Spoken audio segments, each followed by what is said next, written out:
Good evening and welcome to the City of Burbank Police Commission meeting for Wednesday, August 16th, 2023. I would like to go ahead and start with a call to order and roll call. Commissioner Chapman? Here. Chair Coombs? Here. Commissioner Elman? Commissioner Faruzen? Here. Commissioner Hakobian? Present. Commissioner McKenna? Here. And Commissioner Wenzel. Present. Thank you. So this evening we have our new commissioner, Ms. Ann Wenzel, who's going to lead us in our flag salute and Pledge of Allegiance. Please stand.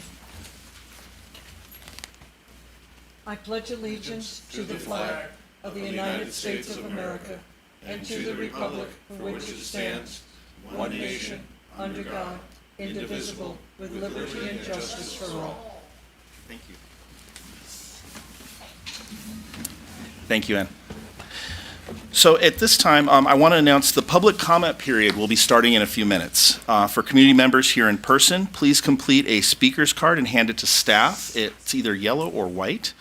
For members who wish to phone in comments, please call 818-238-3335. Callers will be placed in a queue until all in-person comments have been received.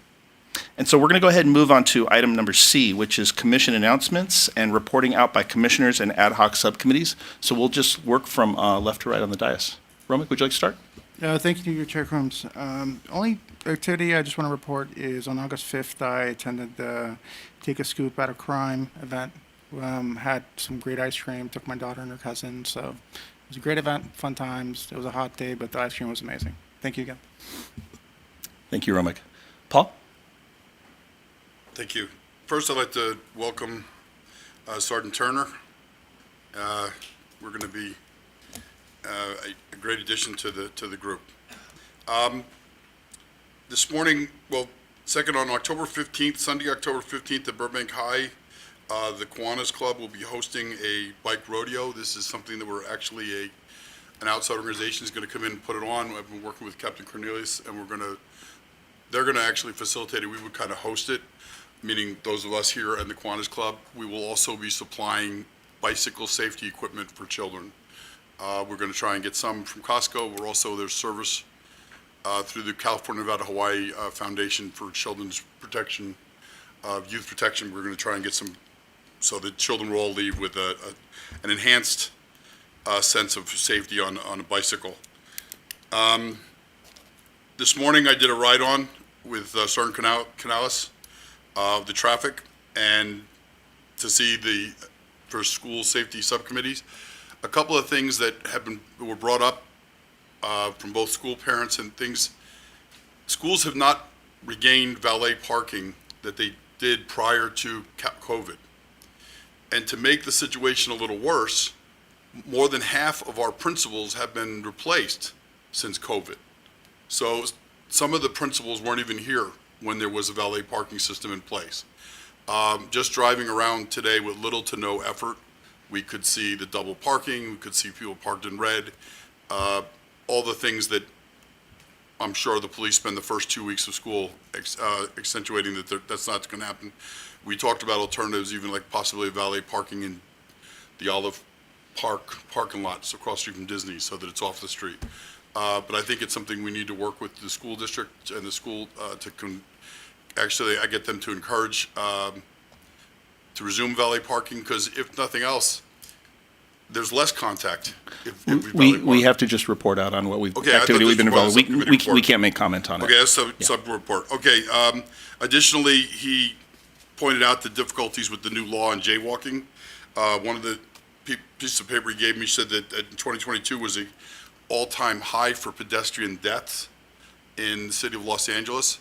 And he attributes it to that law, and almost on cue, driving down the street, a woman stepped in front of a well-marked police car, didn't even notice it, dropped something and bent over, and only when the car was almost hovering over her, she looked up and realized. So it's an issue, and it's not just the children, it's not just the parents, it seems to be a universal problem that our traffic division is dealing with.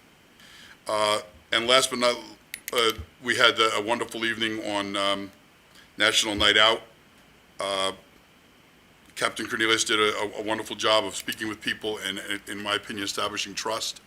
And in one case, after a few minutes, the gentleman came up with the idea. He had a special needs son, and he asked us for help with, Ms. Wenzel was asked us for help with how we could possibly identify special needs. So we hope to work with the school district on that as well. Fantastic. So obviously, it was a very busy month, and I have now taken up way too much time. Thank you, Paul, and thank you, Captain Cornelius. Layla? Nothing at this time. Thank you. Mike? First, I'd like to welcome our new member, Annie. Thank you. Good to have you aboard. Thank you.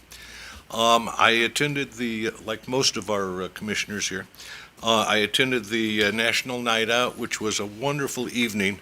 It was a program that they had at Johnny Carson Park with displays from various components of the city, as well as the sheriff's department. And it was very well attended. We also got to travel to different block parties in the community, which is a fantastic way for people to meet each other, and as well as a night for the department people to communicate and listen to what people have to say about what's going on in their community and how they feel about their city and specifically the police department. It's just a wonderful evening. It worked very well. Thank you. Thank you. Ann, welcome. Welcome, and thank you. I accept your welcome. I also went on the National Night Out, and I thought it was great. Any opportunity for people, of course, to come together and have their block party, exchange their ideas, and it was an opportunity for us to hear needs, what's happening in this community, how are things going on your block. So I think we should have several a year, Wonderful. and thank you. And Mike? I also attended the National Night Out and rode with Lieutenant Green and our city clerk, Kimberly Clark. We visited 3 parties, and it was a very good get-together, very informative, and I hope it's a good way to start the future. Also, I attended on the 5th the Take the Scoop Out of Crime, which was a very hot day at Foster's Freeze. Thank you. Thank you, Mike. Any other announcements or reporting out by commissioners? Any items? All right, we'll go ahead and move forward with oral communications. So at this time, I have 3 cards here in front of me. The first one, I'd like to start with Mr. Schlossman. Good evening, everybody. Thank you for your service. I'm grateful. I heard Mr. McKenna mention Costco, and he's got some goals he's working towards. And I hope that any individual or company, business within Burbank who helps you, I hope that they're recognized with some kind of official letter, and I hope that's pattern in practice of our generous donors here in the city. I watch a number of videos on YouTube, and sometimes they're police videos, and I see a number of policemen are involved and they're investigating something, and they mute their body cameras. And it doesn't sit well with me that police officers have the ability to mute the body cameras while they're actively investigating something that's official business. I'm not interested in hearing, fellas talk on the side, but it suggests collusion. It suggests they're hiding something. And, what really should be done is they should not have the ability to mute. And if you're concerned about it, you can redact it later if there's something. And I know that the police department has unions and MOUs and all kind of things, but transparency is paramount. Okay, so I'll leave that. Now, I've been the victim of crimes, my family's been the victim of crimes, and my friends have been the victims of crimes. And many times these crimes are solvable, and you go to the police and they can't help you, or they say it's a civil matter. Now, some of these crimes, I understand. If somebody's in Nigeria and they're tricking you out of your money, yeah, there's not a lot can be done. But in my case, in one of my cases, I did a little investigation myself, and they were putting the money into a Bank of America account. And it wouldn't have been that hard to go to Bank of America and find out who owns that account. And when I suggested that to the police, they said, I don't know what I'm doing. So I have a friend who's a business owner, and he's gotten checks, non-sufficient funds, small amounts, maybe $50, $60. He's gone to the police. You know who's doing it. The police won't help you. They say it's a civil matter. So, and there's a difference between stop payment and non-sufficient funds. I understand the difference. Now, if I go over a few seconds here, please bear with me. I want, across the street in the courthouse, I want small claims cases being heard here in Burbank, and I'm going to tell you why. When the police won't help you, and you know who's wronged you, you want to take them to court. And what I'm asking for is the 5 or the 7 of you collectively and individually would you grant me another minute? We unfortunately have a number of people that are speaking tonight, and we try to keep it consistent with everybody. So thank you for your time. I'm disappointed. Thank you. Our next speaker this evening is Mr. David Donahue.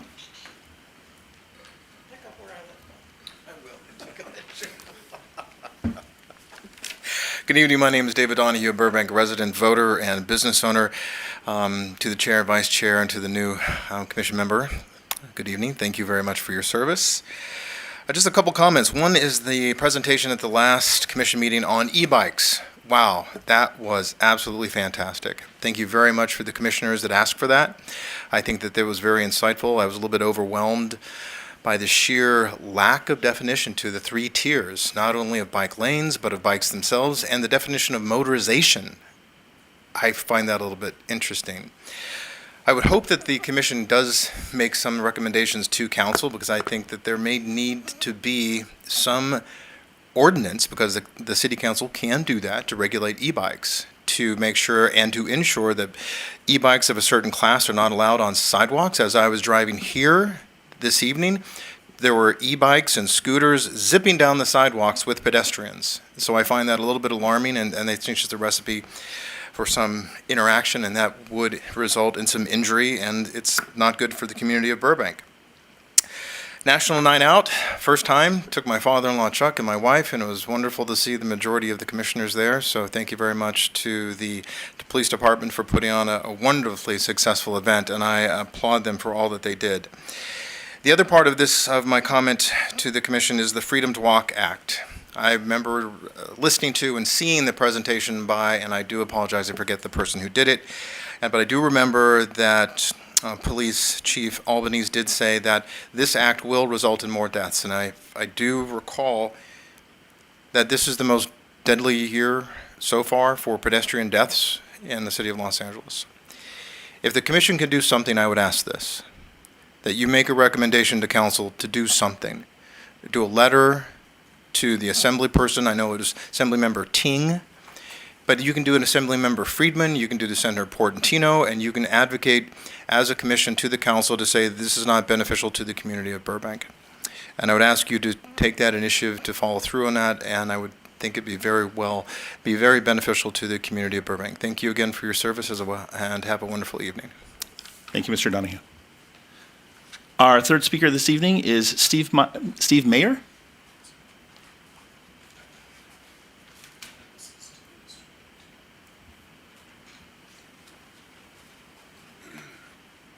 Good evening, Mr. Mayor. Honorable Chair, Vice Chair, and Commissioners, good evening. Thank you very much for your service. My name is Steve Mayer. I'm here to speak about an 85-year-old man who has been a 42-year resident of Burbank. His name is Mike Bishop. A year ago, February, Mike lost his wife and life partner, Dusty Brandell, Dusty was a beloved figure in Burbank who was inducted into the NASCAR Hall of Fame. In May, Mike was hospitalized, followed by an extended stint in rehab where he remains temporarily. Imagine Mike's surprise when on July 6th, he learned that the realtor for the owner had changed the locks of his Pass Avenue house, claiming abandonment. In your hands is an information bulletin issued last year by Rob Bonanta, the California Attorney General. Please permit me to summarize and read excerpts. To all police chiefs and California sheriffs, law enforcement officers sometimes called to disputes where locks are changed. To quote, "These are so-called self-help evictions that are not merely civil matters, they violate California criminal and civil laws. A tenant can only be removed after there has been a court judgment and a writ of possession has been issued. The removal can only be done by a county sheriff. Anyone who is trying to evict a tenant through self-help eviction, to quote, this is not only a civil matter, but a criminal matter, so law enforcement should intervene to enforce law and stop self-help evictions." The bulletin describes the violations of various penal codes that are misdemeanors that occur through self-help evictions. It also cites a civil code that prohibits the landlord from moving a tenant's belongings into the yard or street. Yet that is what they did to Mike's walker, placing it by the trash cans. They did this to an 85-year-old fully disabled veteran. Last month, I provided the same information bulletin to the City Council. I was surprised that the police department apparently did not take any action to protect Mike. This is the perfect case to send a very public message to all landlords that locking out a resident in Burbank is wrong. On page 2 of the third bullet point, it clearly directs police officers to, quote, instruct them, the landlords, to allow the victims back into their homes. Instead, through his forced evictions, Mike lost belongings in the thousands. Being on fixed income, retaining a private attorney is not possible, and nonprofit legal firms are only taking 1 in 10 cases, but legal nonprofits do not handle lockouts. One of my concluding remarks was to the council, as to Mike, he needs help now, whether it be from the city attorney or the police chief. Clearly, misdemeanors have occurred. So the ending question, in light of all the proceeding, did the police department take any actions to prevent any illegal lockout? And if not, why not? Thank you for allowing me to make this public comment. Thank you. If I may ask real quick, can you give us Mike's last name again? Bishop. Thank you. Okay, with no further comment in-house right now, do we have any phone calls? We do not, sir. Thank you. Thank you. So we'll go ahead and open it up for commission response to public comments, and I'll open it up.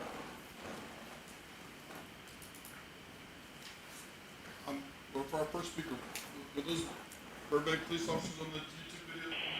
No. All right, thank you. Mr. Donahue. Microphone. Oh, I apologize, thank you. Yeah, no one's ever told me I don't speak loud enough. We will. Thank you very much for bringing up the e-bikes again. We looked into it. There's actually an assembly member out of San Diego who is pitching that they become a licensed vehicle. I spoke to our assembly member, Portantino, who said that the Green Lobby is not going to let that go. We also, at the last commission meeting, we learned about the different labels and stickers and things that are supposed to be on there to tell you the capabilities of your bike.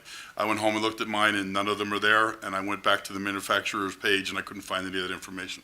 So it's still a little bit of the wild, wild west. And thank you. Thank you. Any other responses? I have a couple of comments I just want to say. I want to thank all of our speakers. Taking this time is really important. We really appreciate you being here. To Mr. Schlossman, I wanted to just touch bases on the comments are very important, and what we do is we do follow up on them, with whether it be with the department or if we can follow up with another city department as well. So I hope that we can address some of the concerns that you've raised. Obviously, as you're aware, it doesn't happen overnight, but we're going to try. Regarding Mr. Donahue, I wanted to just, I appreciate you coming tonight, and I appreciate you advocating to have these items added to the agenda previously. The thing I'm really happy about is that we are currently working with, we have a couple of subcommittees, ad hoc subcommittees that are currently actively working. And the purpose of those subcommittees is to be able to take a deeper dive into some of these issues with a small group At some point in the future, we will be agendizing, bringing that back here. So we may not necessarily be able to address something immediately because it needs to be agendized. But the flip side of that is by working with an ad hoc subcommittee, we can take a deeper dive, get more information, work more closely with the department, the city, and the community, and then bring that information back here for further discussion and ultimately a recommendation to City Council if that's warranted. So thank you for that. And that's for the Freedom to Walk. We also have a pedestrian, a subcommittee that is working on pedestrian safety as well, so I'm excited about that. And then to Mr. Mayor, I really appreciate your advocacy. I did catch your presentation at the previous meeting where you shared about Mr. Bishop's situation. Thank you for bringing it here, and this is something that we can follow up in discussion with the department and hopefully get you some additional information so we can follow that. So thank you. Thank you all for your time with that. I do have one more. As I mentioned a couple meetings ago, we also have the ability to receive comments via email, and we can respond to them during the commission response to public comment. And I wanted to go to, forgive me for a moment while I get my notes on this. I wanted to go to an email that was received from Mr. Mike Kuchar in July. I was on vacation for a couple weeks, so I missed a couple of things going on in the city, but I did receive this email, and I was able to follow up with Captain Cremens. Mr. Kuchar raised the concern in the email about the department's transition to encrypted radio transmissions. I was able to get some information from the department, and Captain Cremens, thank you for providing the information. It really comes down to operational effectiveness and safety. There's a moving trend happening nationwide to encrypt coding right now. Part of what Captain Cremens reported out was that there is criminals are using radio frequencies and radio broadcasts to be able to kind of know where to go, what to do, and to try to coordinate that. So encrypting those signals is a critical piece for public safety. So I really appreciate the willingness of and actually Captain Cremens said this, is that he's open and the department is open for additional continued dialogue on this. And following this meeting, I'll follow up with Mr. Kuchar. And I wanted to emphasize to Mr. Kuchar and the public that the department is open to responding to questions that you may have about these issues on a regular basis. So please you can direct those questions to the department outside of these meetings as well. The second inquiry that I received was about police reserves in Burbank. And again, that was directed to Captain Cremens, and he also responded to this. So I wanted to thank you for doing that as well. If there are questions about the police reserve program, I think Captain Cremens is the right person to direct that to. So thank you all. All right, so we're moving on to the approval of minutes from July 19th, 2023. So if folks have had a chance to peek at those, Paul is motioning to approve. Do we have a second? Romick is seconding that. All in favor of approving the minutes from July 19th, 2023, say aye. Any opposition? No abstentions? Wait. Got a question. We have a question. Okay, let's get there. In the last part under introduction for agenda items, I just want to make sure we haven't lost RIPA in I think our I history there. saw that somewhere. Give me 1 sec, I'm looking at it. Okay, I'm looking at the right one. Street Plus. under introduction of agenda items. Oh, did we agendize RIPA at the last meeting, or was it previously? Was it the last meeting? This is for future meetings. Yeah, so what we're looking at is we're looking at the last page of the minutes, the introduction of agenda items for future meetings. My understanding is that is a list, I'm gonna have to jump around for a moment, because my understanding is that is a list of, yeah. That's right, they need to get the data for the presentations, and we're looking for it into, I think it was beginning of next year, if I recall. Okay. So let's make a note of that we will, if to clarify that, so with the caveat for the RIPA item to confirm whether there's an introduction of that as a future agenda item. Thank you for catching that. Can I change my vote to yes? You may. Okay. Would you like to change your vote to a yes? Yes. Okay, there we go. So the minutes, with the caveat, minutes are approved as written with that caveat. All right, thank you, Mike. All right, so Just to note that I voted or I'm abstaining since I wasn't. Oh, I'm sorry. Yes, so I was not a no vote. So An six in favor, one abstention. Mr. Chair, why don't you take a roll call vote? Just Sure. to make it the record Okay, clear. so we'll go, Sherry, if we could do a roll call vote? Commissioner Chapman? Yes. Commissioner Coombs? Yes. Commissioner Elman? Yes. Commissioner Feruzin, Abstain. Commissioner Hakobian, Commissioner McKenna, Yes. and Commissioner Wenzel. I would have to abstain. I was not a member. Perfect, thank you. Okay, thank you. All right, moving on to items of business. The first item we have is we have a presentation, discussion, and recommendations, if any, on catalytic converter thefts in the city. We have crime analyst Alexis Goebel? Okay, you'll have to help me with the pronunciation on that one, and Lieutenant Claudio Lasacco. Welcome. Hi, good evening. Like you said, my name is Alexis Gobble. I'm a crime analyst at Burbank PD. I'm here today to talk about catalytic converter thefts. Oh.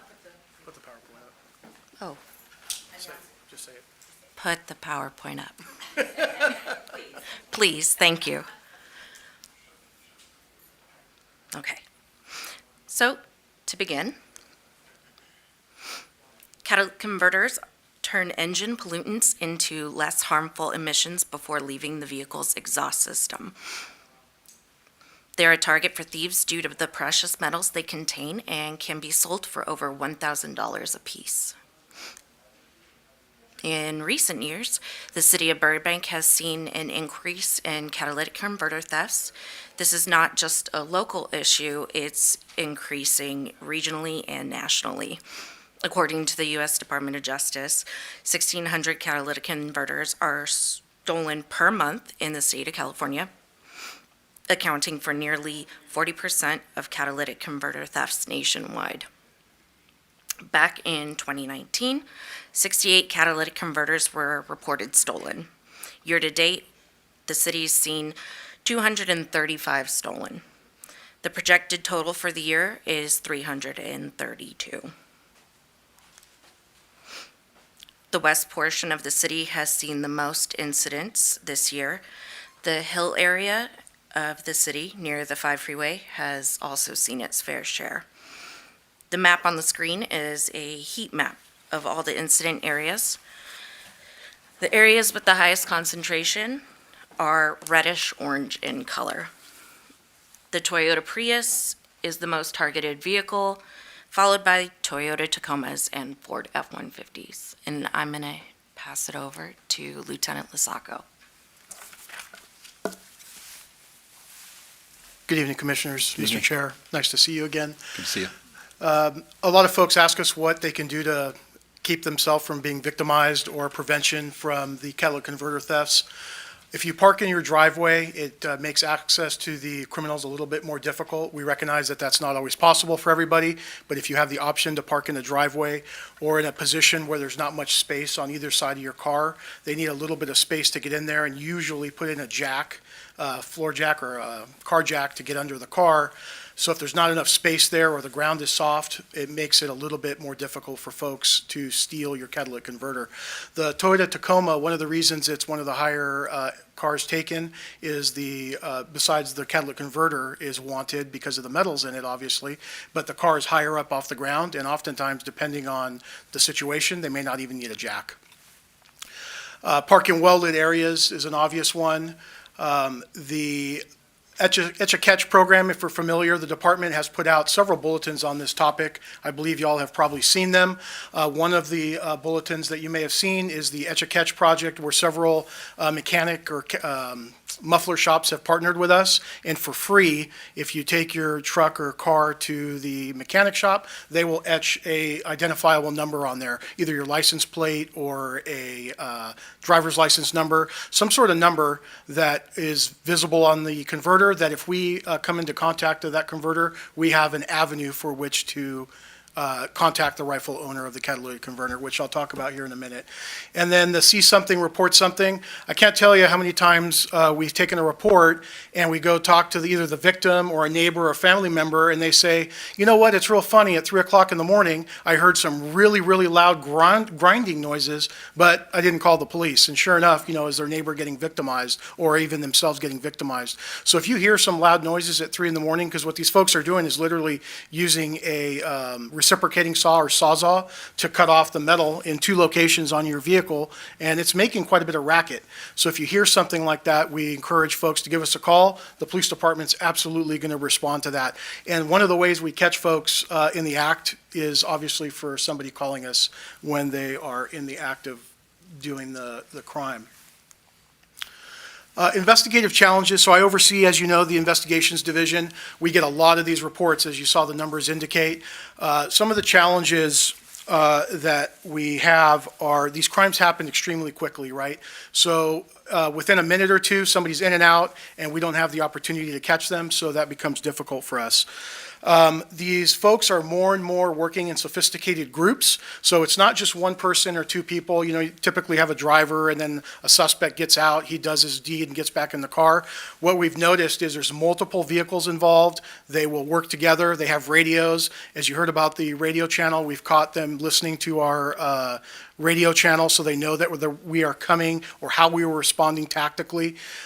So it becomes very challenging. They will oftentimes block streets, and it becomes difficult for police cars to get in. We don't know if that a car's involved, if it's half a block or a block away. We're trying to get to the scene. So they're working in a very sophisticated manner, talking to each other, and then they're out just as quickly. And if we do get there and see this, there's multiple vehicles that need to be stopped, and that becomes also quite challenging.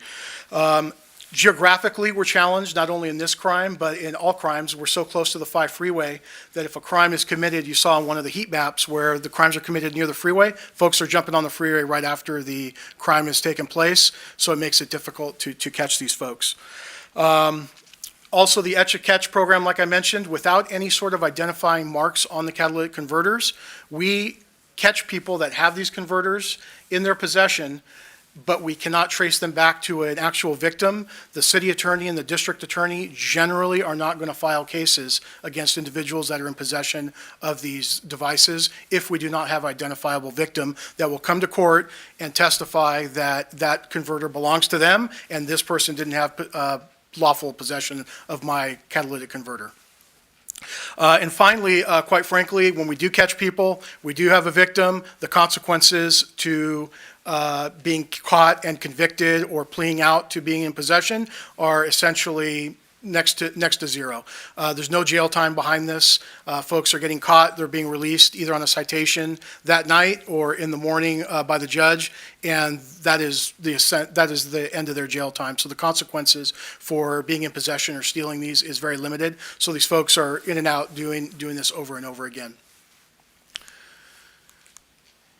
And with that, both Alexis and I'll be happy to answer any questions you might have on catalytic converters. Thank you, Lieutenant. Let's go ahead and open it up to the commission for questions. Mike, go ahead. Thank you both for your presentation. The Etch and Catch program has been going on for some time, about a year, I think, yeah. Is there any results, any data that we can look back? Has there been any arrests related to having the numbers on the converters? Unfortunately, the number of people that take advantage of the program is not high enough to where we can show that we've caught somebody that has the catalytic converter that's got that identifiable number on it. So off the top of my head, I can't think of one where we had a driver's license number or a license plate number on the catalytic converter that we were able to put to a actual victim.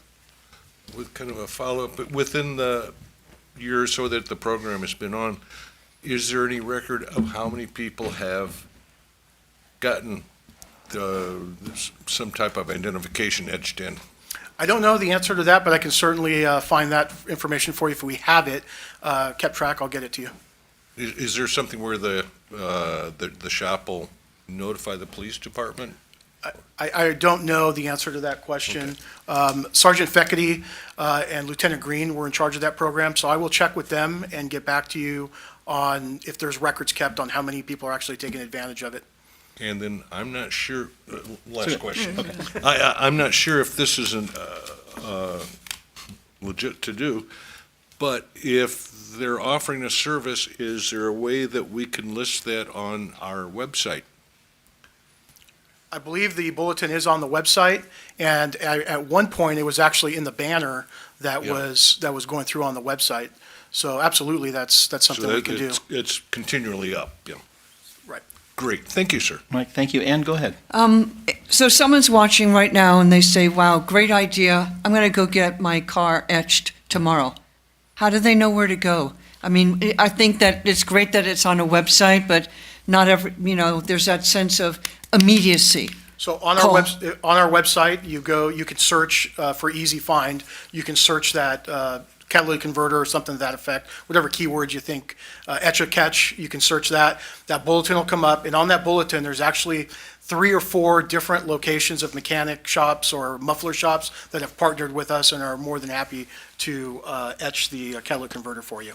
Can you give us that website so we c- It's the police department website, burbankpolice.org, burbankpd.org. Okay, great, thank you. Thank you. Romick? Thank you, Chair Coombs. I noticed that the Toyota Prius is one of the vehicles that's been targeted the most. Is there a reason why a hybrid vehicle and Toyota Priuses are targeted the most? You can. Yes, so the lower emission vehicles have a higher concentration of the metals that these folks are seeking. So they're more valuable, which is what they're after. So the lower emission vehicles are going to have much more of those precious metals at a higher concentration than the other vehicles might have. But you'll see like Toyota Tacomas and F-150s, not necessarily, but because those vehicles are raised up off the ground, they're much easier to get, quicker to take. But the Prius, by and large, by far, for several years now, has been the highest one taken for that reason. Okay, thank you so much for that. And also, in regards to the Etch and Catch program, when you send Commissioner Chapton that update on the Etch and Catch program, is there any way we can possibly get, is there any ideas on expanding that program, or are there any other ways that can, help prevent like these type of thefts like even more in the future? We're open to any ideas you have. So if you have ideas about expansion, we'll take them. As far as continually doing that program, we have pushed that out, pretty consistently. And we'll get this rash of cases, we'll get a number of cases over a weekend, and it'll kind of go, we should put that out again. So if you look back in the history of the website, you'll see that we have continually pushed that and asked those companies to partner with us. Initially, we bought the devices, I believe, if I'm not mistaken. We may have paid for a portion of those devices for the etching for those companies to do. So they're more than happy to do it for us. Awesome. Thank you so much. And one last quick question. I noticed that from 2022 to 2023, there's a little bit of a dip, and I know that this year we're probably the projected number is going to be a little bit lower than what it was last year. Has anything changed since then? I mean, that projected number is just, divide by how many months in the year and how many months are to go. There's nothing to say we wouldn't have a spike and that number could be higher. So that's where that projection comes from. Like any other criminal activity, the ups and downs kind of come and go. And for the most part, they're really hard to predict and to pinpoint why they're happening on any given week or month or year. Thank you so much. Paul, go ahead. Did I understand you correctly when you said that in the current climate, if my Prius loses its catalytic converter tonight and someone gets pulled over on the I-freeway with a Prius catalytic converter in it, that's not enough of a probable cause to bring them to court? So there's probable cause to arrest, and I will guarantee you that the Burbank Police Department will arrest those people. The issue becomes on Monday morning or tomorrow morning when we bring that case to the prosecutor's office. If there is no identifiable victim, if we can't say Mr. McKenna was the victim and he can come to court and say that this catalytic converter belonged to me and this person did not have the right or the permission to have it, generally and by and large, not in every case, but in most cases, the city attorney and the district attorney are not going to file that case. But I guess I was asking if I had reported one the same evening, is that too much? And I mean, I would think you could line up the saw marks or something. But the other thing is the dollar value you mentioned, that also falls into the felony range, correct? So we have actually brought catalytic converters to vehicles when someone calls us and reports that their device has been stolen. We have literally taken it from our evidence room or from a police car and driven it to a residence and matched it up to a car. So we have done that. As far as the felony and misdemeanor goes, certainly for arrest purposes, over $950, which these are all going to be, if you take into consideration the cost of the catalytic converter to replace it and the labor to put it on, absolutely is a felony. The issue is that the district attorney's office will not file that case as a felony unless there are some significant aggravating circumstances, meaning that person has been arrested several times, that person has been convicted. Generally, the district attorney is not going to file a felony case for one or two, three people with the possession of a catalytic converter, even if we catch them in the act. Thank you. Mike, go ahead. Thank you very much for your presentation. Just want to tell you how I spent my morning. I was in contact with Detective Jordan because my neighbor's catalytic converter was stolen, and the bad guy stopped in front of my house first to check out a car, which my security cameras caught him. This guy was so blatant, he didn't even bother to park. He just double parked. 3:45 in the morning. I guess it was too much work to get underneath a Hyundai Santa Fe, so he moved on to my neighbor's Ford F-150 and got that. One of the things that people have to realize, there's no guarantee when you go to the dealer, they're going to have a catalytic converter to put on your car. And you sometimes have to wait months for a new catalytic converter, so now you have the expense of a rental because your car is undrivable. It sounds like a dragster. The engine is that loud. Also, I can tell you a story about somebody I know who had it stolen, that the guy was not a very skilled thief, so when he used a Sawzall, he also cut the frame of the vehicle, and which pretty much came close to getting the vehicle totaled. This is a real serious problem, and I'm very disappointed in the court system, because this is affecting a lot of people, and it's a large financial loss to a lot of people. And when I see this guy on video, he's not even bothering to park. He couldn't care less. He took out a flashlight right away, and he couldn't care less, I think, if he got caught or not. Thank you, Mike. Leila, do you have any comments or questions? Just an idea based on what Romak had said about ideas of expanding or more like publicizing the program that exists, because I'll say I did take advantage of this program a couple of years ago, so thank you.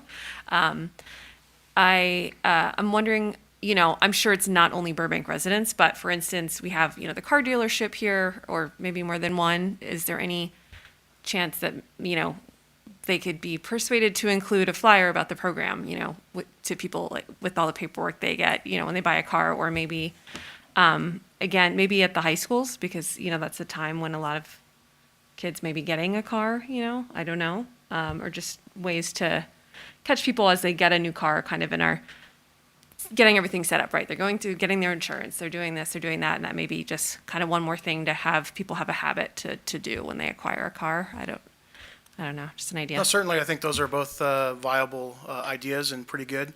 So we will, I'll chat with Sergeant Turner, who's taken over that spot, and see about pushing that out there and see if we can't partner with them. Mike, go ahead.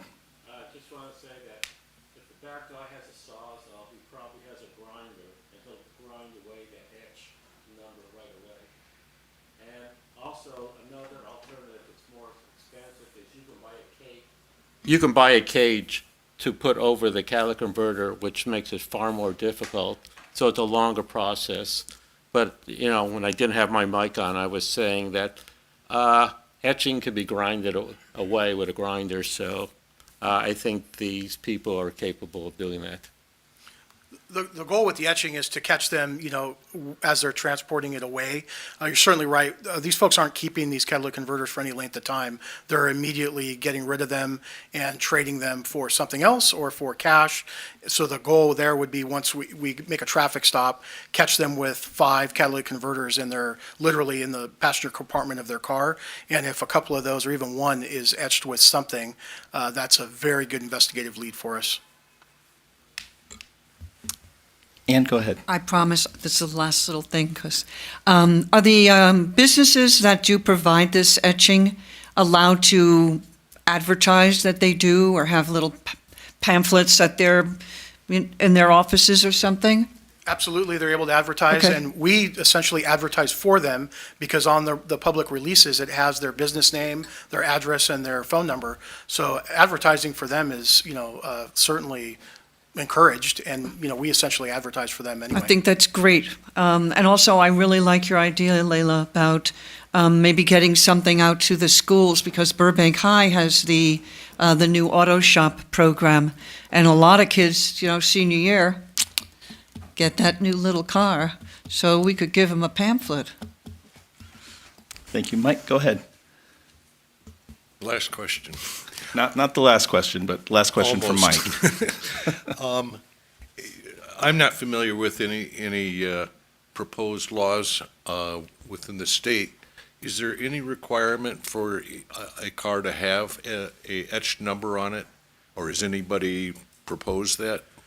I'm not Whether aware, it's being sold new or being re-registered? I'm not aware of any proposal, and currently, there is no requirement that those devices have any sort of number on it. Considering what Mr. Ellman was discussing, do you still feel that that would be a useful thing to have, is have the number on every vehicle?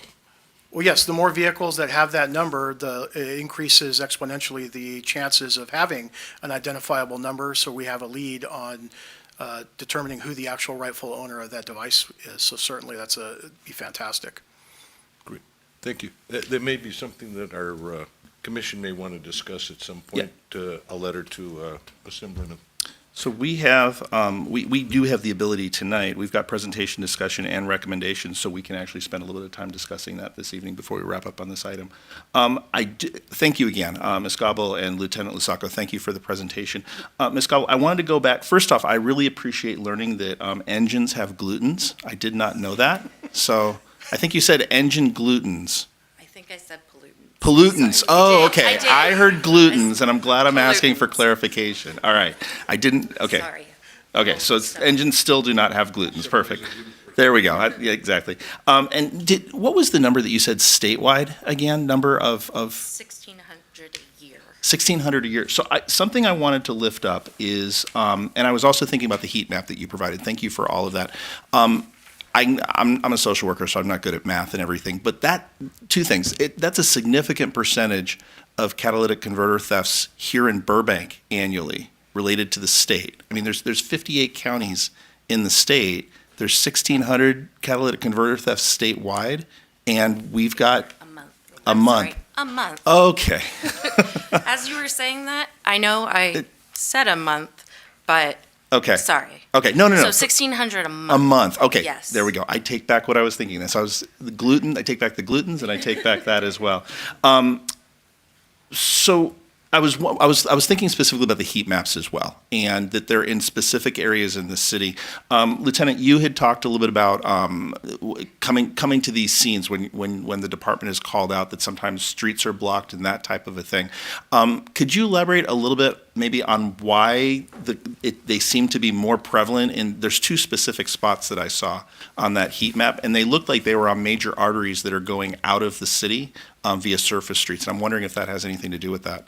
Well, we often see folks that commit crimes in our city. We have two major freeways, as you know. We have the 5 and the 134, and then just west is, just open Yeah. space on major arteries. So we see folks commit crime and then immediately jump on, generally the freeways or one of the major streets heading out towards the west, towards North Hollywood. So it's easy to suggest that that's why the crimes are happening there. If that's 100% accurate, it'd be impossible to tell. But you saw the heat map right there just above the 5 freeway. Folks jump on the freeway to Alameda or at Orange Grove, and they're out of town literally within seconds once they're on the freeway. Okay, thank you for that. And again, I just want to lift up and emphasize encouraging folks to get the catalytic converters etched, because it's one of the things that I heard loud and clear is that you need victims and in essence witnesses and people that have lost property that can demonstrate that actual loss to be able to prosecute folks as well. Let me open it up. If there's no other questions for Lieutenant Lusako or Ms. Gobble, I wanted to open up to brief discussion for the commission. do we want to make any recommendations? Some of the things that I heard, and we have to look at what we have control over and what we don't have control over and what we can advocate for and not advocate for. I heard loud and clear about the dollar amount, and my understanding is that's part of the reason that that prosecutors don't necessarily go after this. So I don't know what recommendations we could have on how to either reduce or pursue catalytic converter thefts to make any meaningful impact other than what the department's already doing. Paul? I think Mike's comment about the cages is probably the most prevalent. Okay. And also, let's start at the source, meaning working with the dealers. I mean, it'd be something that the dealer is selling Prius, that they might recommend it, that this is a hot property. So it comes right out the door that way. It's not by the time it gets on the street, because that is obviously a fairly new vehicle. Okay. Mike, you have a recommendation? Well, I would think that, I'm not clear on one thing. A stolen catalytic converter, does that go predominantly to a recycler to get the metals, or does it go to a muffler shop? That's a good question. Yeah, From the presentation that they were providing, it sounds like it primarily goes, it's sold off to another party so they can get the cash as quickly as possible. Lieutenant, are you able to address that? Certainly. Thank you. Both. They will often take the catalytic converters and sell them to a recycler where they will get what we would believe is not very much money, right? Because it costs a lot more to replace that thing than it does what they're going to get for recycling it. Or they're shipping it off someplace in exchange. Those are, so they're just, for the most part, they're not reusing them on their own cars, right? If that's what you're getting at. They're not repurposing them for use on their own personal vehicles, for the most part. What I was kind of thinking of is, it kind of reminds me of, in the old days, I think there used to be like a pawn shop detail. I think that, looking at recyclers and the person who receives the stolen property. Right. Trying to, instead of stop the thief, stop them from selling it. I don't know. It's very complex in today's world. We don't have those type of retailers in Burbank. Those places generally are not here in town. We have discussed, that type of operation. The problem is the individuals we catch have no reason to talk to us about their criminal enterprise anymore because they are not facing consequences, as I discussed earlier. So there's no real push, no impetus on their part to tell us when we talk to them that, hey, we get our stuff from here or we sell it at this location. We're just not getting that type of information from the individuals we are arresting. And to do the type of operation that you're talking about is a significant investment in resources on our part to do that, especially when you recognize that none of those places exist in our town or even really close by. I'm in total agreement with you. I would think that the groups that's in the best situation to really investigate would be the Sheriff's Department. The Sheriff's Department we've been in contact with the Sheriff's Department. They do off and on take on that task. But even for them, it's a significant resource, and resources are limited. And especially when it takes you outside the city, outside the county, sometimes even, hundreds of miles outside the county, it becomes very difficult for even the, biggest sheriff's department in the world to work on those. And then again, it's going to go back to what happens to the individuals that you are catching and arresting for doing this. What happens on the back end when you go to prosecute them? Romick? Thank you, James. Lieutenant Sacco, question. In regards to, I know with legislation where I kind of have your hands tied behind your back because of, the current system. But in regards to, I'm kind of surprised that, have the manufacturers ever responded or have they have any type of response to like this type of theft? I mean, for the Toyota Prius, if Toyota came out as a statement or preventative measures that that clients can take? I'm not aware of any statements or programs by manufacturers. I hasten to say that they sell more catalytic converters Yeah. when they get stolen. But I'm not privy to any sort of statement or them coming out, with some sort of program or something like that. And my techie, geeky brain was like kind of like on fire because I'm surprised no one's developed some type of tracking or like sensor system that you can kind of have attached to the device, to the catalytic converter, and like having some type of app on your phone that can kind of, what's that? Too hot? One of the things we have done or have seen is individuals will paint their catalytic converters a bright color, bright red, bright orange. But to Mr. Ullman's point, the paint that you have to use is high-end, heat type paint. So it's very expensive, and I'm sure any device that would withstand that would be very expensive. Okay, thank you. Don't want to interrupt, but Toyota has a $400 option to put a cage on your new car's catalytic converter. Everybody's thinking about it. All right. This is for the commission. Thank you again. This is a frustrating one for the commission because we're struggling with what can we do about this that would be meaningful. One of the things that we could do is reach out and just let others know our concerns. Another thing that we might be able to do is we might be able to post on social media, our social media channels that we have available to us, that we may want to consider that. So I wanted to open up for what recommendations the commission has. Let's go to Paul and then Mike. Well, I think what we're hearing consistently, what I heard this morning from the sergeant about jaywalking, and we're hearing now, is that when it gets to the courts, it gets thrown out. So, the lieutenant gave us a report about loitering, and basically talked about how it was removing one of his tools that they have for helping people. So, I think the problem is it just really magnifies how difficult the police officer's job is because they don't have the support of the courts. And so, in that respect, the citizens have to become more aware of how to help themselves. And that goes back to things like the cage. Now, I have a car that's very low to the ground. My wife's car is up and high and there should probably be etched because it is an SUV, and so but we're on a Wellwood Street. But I've gone out and turned out it was something wrong with the rear wheel, but I thought I thought my catalytic converter was gone because the car was very loud.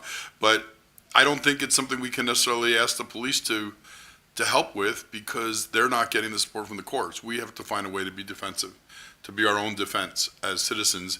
And the Etch-a-Sketch program and the cage, things of these nature, that's all part of public awareness. And God helps those that help themselves because there's only so much that the police officers can do. So a public awareness campaign could be a piece of it. Mike, I want to go to you and then we'll go over to Romick. You helped me get there. I see our patrol captain sitting in the, so my question is, we know, well, I shouldn't say we know, I know, but I could be wrong. This seems to happen in the early hours of the morning, 2:30, 3:30, 4:30. Is that a wrong assumption? No, that would be the consistent time for that would be probably from 2 to about 5. We just arrested a carload of folks this week, doing it about 4:45 in the morning. So has patrol changed at that hour of the morning because now there is more nonsense going on? Absolutely. We definitely make sure that our folks we are staffed up at that time of day, and we have folks out in the streets. We do face staffing challenges overall, so I can't necessarily have extra people out, but we do make sure that our folks who are on duty are out and are those areas where you see those heat maps. That's exactly where we were picking people up. We've also in the past we've shifted our air support hours to have them shift to a later shift so they are up beyond their typical shift. We had quite a bit of success with them picking up vehicles that were doing this and tracking them for us to where we could take people into custody. Thank you for that additional information. Thank you, Captain. Sure. All right. Can we do anything, I know we can, reach out us, state reps or local legislators, a law, any new car comes automatically with an etch on your catalytic convertible. That's a possibility. Because hi, Bob, you just got this new car. If you wait 10 minutes, we'll etch your catalytic converter. Okay. Okay, let's see if we can develop that a little bit. So there's the public information campaign combined with that. Romik, you had your hand up a moment ago as well. I wanted to come back to that.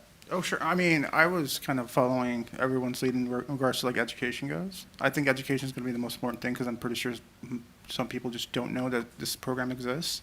So that would be really important. But then kind of going back to what Commissioner Ehrman said is if they can just grind out that etching, I mean, that obviously creates a different issue. But yeah, I think education is going to be extremely important. I love the fact that you mentioned social media and trying to get that word out there, maybe working with auto shops all throughout the city for them to share that information, so something along those lines. Paul, you had something else you wanted to say? I think the reason why it should become a concern isn't the dollar value, it's the hours it takes our police officers off the streets in futility, because we don't take bad guys off the street. They do their job, and then the next night the people are out again. So again, it goes back to what I said with education and with our self-defense, because having additional officers out at 3 o'clock in the morning, that takes away from other duties because for something that has no consequence. And I'm also thinking for the public, the impact that it has on individuals who's had this happen. So Mike, your neighbor, my heart goes out to them because they're going to be, was it actually stolen? So they're going to be dealing with this for a while with the insurance companies, and they're going to deal with the rental car, and they're going to deal with having difficulty getting to employment if they need the vehicle for that. That's a lot of time. That's a lot of headache. That's a lot of heartache that they have to go through as well. So there's an impact on the department. There's also an impact on the public as well, and the dollar amount is so low. Economically, I can understand why prosecutors don't go after it, but it's the social impact is huge as well. I just want to lift that up. So I want to based on what you've all said, I want to make a couple of recommendations. The first one is I'd like to make a recommendation that we put together a PSA that can go out via our social media channels that we've talked about a while ago. And I would like if Romik would be willing to take the lead on that with input from other commissioners to develop that and get that out through the city.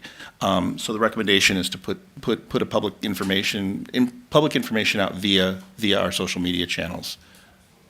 So I need to get so that's the motion, if you will. Do I have a second on that? Paul second that. Is there anybody that opposes that? Is there any abstentions? Okay, so we'll go ahead and accept that via consensus. The other pieces, and Ann, I want to come back to what you were recommending about advocacy. And I want to thank Councilmember Mullins for being here. I don't know if I missed you earlier, so I thank you for being here with us this evening. And our city clerk was here earlier as well. And Gina, did you want to? Yes, I just wanted to inform the commission that the city does have a lobbyist, and every year our city manager asks all the different departments for ideas that we want to provide to our lobbyists to set forth in the state legislature. And I think every year we discuss things, and then when the time comes, nobody can remember what they wanted to do. So as you're doing your recommendations, if you have ideas that you want to put forth to the council, to put forth to the lobbyist, I think that would be make your list. That is an avenue that we do have to lobby the state. Is that the path to access the lobbyist? We would go through city council to access the lobbyist? Yeah, well, we get the notice from the city manager, and Okay. I'm not, but I believe it would go through council. I think every year, council will take up all the different ideas, and then they decide which ones have priority that they want to put forth to the lobbyists. So that's a recommendation that you can make to our council, Is through our liaison. Is the lobbyist a city employee or a contractor? No, not a city employee. So they're I not a believe. city Yeah, employee. So we don't want to go directly to the lobbyist because we don't want to incur additional costs there. Well, it's not just the cost, but as I said, the city council takes on that responsibility Yeah. because they, as you can imagine, they have a lot of different priorities. Right. And so they will set forth the priority that they want our lobbyists to do. Right. The reason I was asking about that is because I don't want to go too far off of our agenda, but the reason I was asking is because if we could consult with somebody who may have a better sense of current and pending legislation, around catalytic converter theft, that might be somebody that we want to consult with. And I realize the lobbyists might have that information. But honestly, what I'm hearing is that we might want to set up a small group that can do some research around this to find out, take a look at legislation that's being proposed, has been proposed, and to spend a little bit more time looking at efforts that might be able to be done legislatively. I would hate to waste the city council's time in researching this if we don't have the information to provide to them. So I don't want to give city council assignments to follow up on tasks that we're looking at. I'd rather us do the work and be able to provide that information to city council. Does that make sense? So I'm wondering if, so I'm going to make a second recommendation that we do develop an ad hoc committee to be able to report out, I would say briefly in reporting in November, on looking at past, current, and proposed legislation regarding catalytic converter theft that we might be able to make proposals to city council on. So there are two pending, there's an Assembly bill and a Senate Bill 1087 and Assembly Bill 1740. So that may be your start, point of start that were generated last year. So we don't know what the status is of those Senate and Assembly bills, but at least it gives you a starting point. Thank you for that. I appreciate that. So, Mike? Well, here's my problem with it. I think the laws are already in place. I think stealing somebody else's property is a crime. Mm-hmm. And it just happens that either our district attorney or the courts are not enforcing the existing laws. So if there's two new laws coming down the pike, why do we think those are going to be enforced? So the recommendation I'm making is that we put together a group that can spend some time to get a better understanding of the legislation that's out there before we make any recommendations. I would suggest writing a letter to our state assembly and senator and our county board of supervisor asking existing laws be enforced. Okay. So that's a third recommendation then. So one recommendation that we're going with is, we've already approved, is the public information campaign. Second recommendation is to put together an ad hoc committee to report back in November after doing research, and thank you for starting the research for us. And then the third recommendation is a direct letter to our representatives, elected representatives at the county and the state. So let's go ahead and take the second recommendation first, and that would be to put together an ad hoc committee to work on this issue and report back in November. Do we have a second on that? Romick has a second. All in favor of that? Go ahead and give me a show of hands and we can check that out. Okay, it's unanimous. So we'll go ahead and put together that subcommittee. What I failed to do is to identify who's on that subcommittee. I'm willing to work on that. Do I have two other folks that are willing to work with me? We've got Layla and, want to go Mike or Ann? Or? I'll defer to Mike. Okay, we're going to get you hooked into something, Ann. So, all right. Seemingly so. So Layla, Mike, and I are going to work on this outside of this meeting. Oh, you're on the hook. They'll work on that. So we'll do that. And so the third recommendation, Mike, is to write a letter now for state and for county and state elected officials. Mr. Chair, if I could maybe make a recommendation as to that recommendation.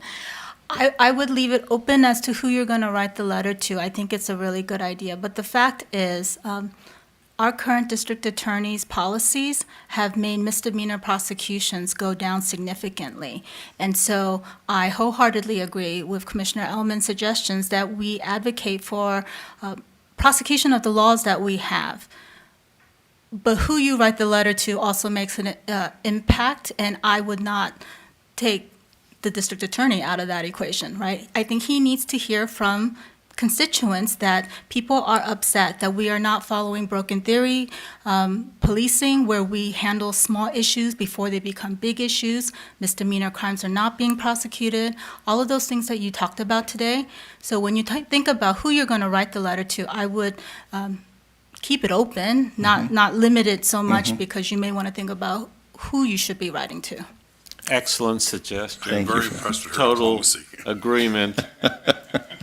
So quick question though, do we want to work on those letters? Would that be work done by the ad hoc committee? Would that work be done before the ad hoc committee reports back? Would that work be done independent of the ad hoc committee?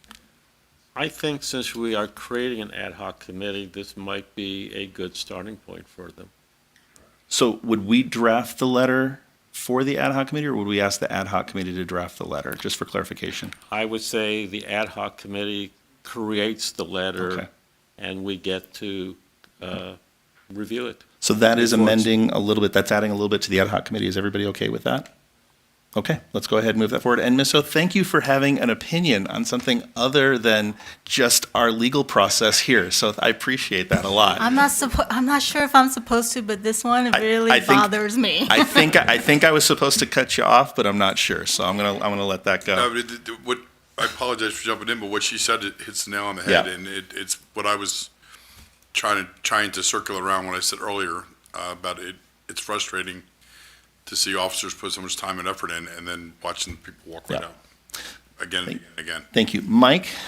Also, I believe we represent the residents of the city of We do. Burbank, and our residents are being victimized. I agree. Any other comments, thoughts on catalytic converters? Do not include glutens? All right, moving forward then, thank you all for that. Gluten-free converters. So the next item we have is election of new officers. This is the meeting every year where we nominate and select our chair, vice chair, and secretary. So we will just go ahead and dive right into the process. We'll go ahead and start with just, we should probably, let me open it up. Should we start with chair, then move vice chair, then move secretary, or would you rather go in the other direction? Let's start with chair. Okay, so let's go ahead and open up for nominations for chair for this coming year.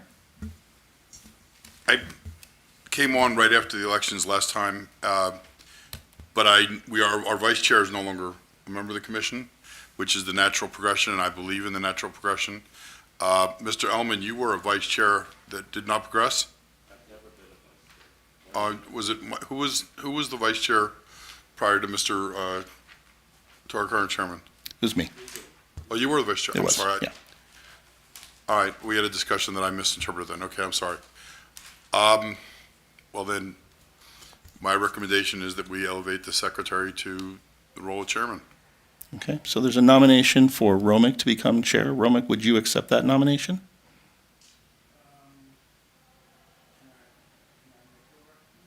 So we have to start, let's start with accepting or declining the nomination for chair.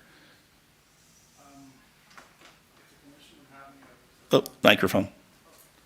If the commission would have me, I would accept the nomination, but I'm allowed to obviously voice who I would want to have nominated for. You can also make chairs. recommendations, yeah. You can also nominate. Okay, so I'll accept the nomination, but I will also like to nominate or re-nominate Chair Coombs. The only reason why is because we've made some significant progress in the last year and become extremely organized, have moved away from what past commissions have done, and I respect and I like his leadership, and seeing him on for another year would be great, and then I can serve as a vice chair role, what have you, but that's just my idea. Thank you, Romick. So thank you for that, and I would accept the nomination.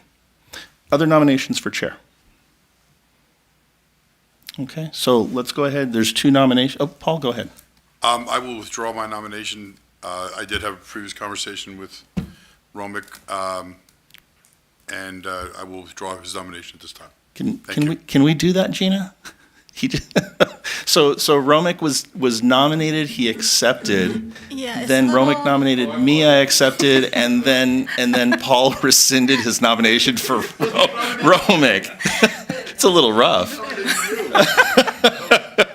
Trying to be a team player and it backfired. The cleanest way would probably just vote, and then if you don't want to. That's what I'm thinking. Okay. So let's go ahead and start. Let's go ahead and start with the first nomination. And I guess it's a contested election, if you will. So all in favor of Romick serving as the chair for this upcoming year? Got one vote. All in favor of me serving as the chair for this upcoming year? Thank you. And I'm going to go ahead and abstain since I was in the running on that. So thank you for that. So it is. Let me do the math real quick. It is 5 in favor of myself, 1 in favor of Romick, and 1 abstention. Thank you, guys. I appreciate that. Thank you, Romick. So let's go ahead and open up for nomination for vice chair, and it looks like there's going to be a competition to nominate some folks here. So I'm going to go ahead and start by nominating Romick for vice chair. And I will second And I'm that. jumping that, Paul's seconding that. Do we have other nominations for vice chair? Okay, having heard none, all in favor of Romick serving as vice chair for the upcoming year? Yes, you can vote for yourself if you want to. Yep. So that is unanimous. And so the third role is for secretary, and part of this role is to review the minutes. Ms. Nakamura, thank you for completing the minutes for us and everything, and then working with the secretary on that. We really appreciate the work that you put into this. The role of the secretary is working closely with Ms. Nakamura, is also serving in the event that the vice chair and the chair aren't available to chair a meeting. I think that's happened once, if I recall. Yeah, so we're opening it up for nominations for secretary. I'd like to nominate Layla for secretary. I second that. But you have to either accept or decline that nomination. Well, I will say I was going to nominate someone, actually. You could do that. So you can accept or decline. Well, can I see if the other person would accept their? You can do that too, but we'll move it forward, and there will be a vote. So I just want you to know that. Okay. So Okay, I was gonna nominate. do you accept or decline the nomination? So I can't see if they. We got to finish up this one first, I then we see get to what move on you're to the saying. next. Okay. This is the same jam I I- got. Yeah. Accept. Let me rephrase the question. Are you interested in the position? Potentially, but I would like to nominate someone, and I think they would want the opportunity. So I think they would be. So you do have the right to decline the nomination. That is perfectly acceptable if you want to do that. I will. I guess I will. I will accept it, but I will Okay. not make a nomination. Okay, so Layla's accepted that nomination. Layla, would you like to nominate somebody? Yes. I was going to nominate Commissioner Ellman. So Mike has been nominated for secretary as well. Mike, do you accept that nomination? I'll accept, but I like the person I'm running against. All right, so we have 2 nominations for secretary. Any other nominations for secretary? All right, so all in favor of, oh, we need to second it? We don't have to second the nominations, whether they accept it or not, really. So yeah, folks are excited about accepting those nominations most of the time. But, all right, so all in favor of Layla serving as secretary? Show of hands? 1? You only get 1 vote. So 1 vote in favor of Layla. All in favor of Mike serving as secretary? And we have 6. So congratulations, Mike. Welcome to the team. Appreciate having you involved. Just so folks are aware, just for clarification, the chair, the vice chair, and the secretary do function kind of as an ad hoc committee as well when there's specific issues that come up in communication. I just want to make sure folks were aware of that. Okay. Okay, so we have our new officers for the new year. Thank you all for that. Let's go ahead and move on to discussion and creation of a new commission annual dashboard calendar. And I did not bring a copy of it, but I have mine from this last year. This is work for us. We established this annual calendar about a year ago or so. And if it's okay, I will go ahead and review kind of what we'd identified previously. The purpose of this is it's a standing calendar of items that we want to explore during the year, and there's a reason, there's a timing for why they're in that space. Now, what this calendar does not do is this calendar doesn't actually agendize any items. It's a worksheet for us. So what happens is every meeting that we come to, we have to then make the motion, and we have to vote on what's going to be the agenda items for the next meeting. As a side note, we're not agendizing anything for September because that is a joint meeting with the City Council, and we will be there in attendance. I will be representing the commission at that meeting when there's speaking moments and all that kind of stuff. So let's let's go through, and I'll start with, we're in August, so I will, you know what, let me do this. Let's start with September, and then we'll work through August. So in September, we typically have the joint meeting with City Council, so we do not set an agenda item for that. In October, we have identified wanting to talk about pedestrian safety. Oh. In October, we have identified wanting to focus on pedestrian safety. November has been domestic violence and gang activity. December, we've historically been dark with no meeting. January, in conjunction with enforcement over the holidays, is DUI enforcement. February is earmarked for homeless engagement. March has been earmarked for equity and hiring and advancement. April has been on our communications center. May has been mental health in the department and the community. That coincides with May as Mental Health Month. June, thank you, Romick, for facilitating this. It's the year-end review. July, we focus on traffic safety to try to coincide with schools getting ready to go back into session. And then August, we specifically focus on school safety. So that is what we've set up historically. We have not followed it. This is just a roadmap, and we're allowed to make detours when we want to. Let me start by this, actually.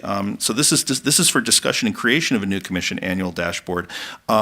Has this been a useful tool for us this last year? Because one of the things I hate doing is work that's not necessary or not needed. So the first question I have for the commission, has this been helpful?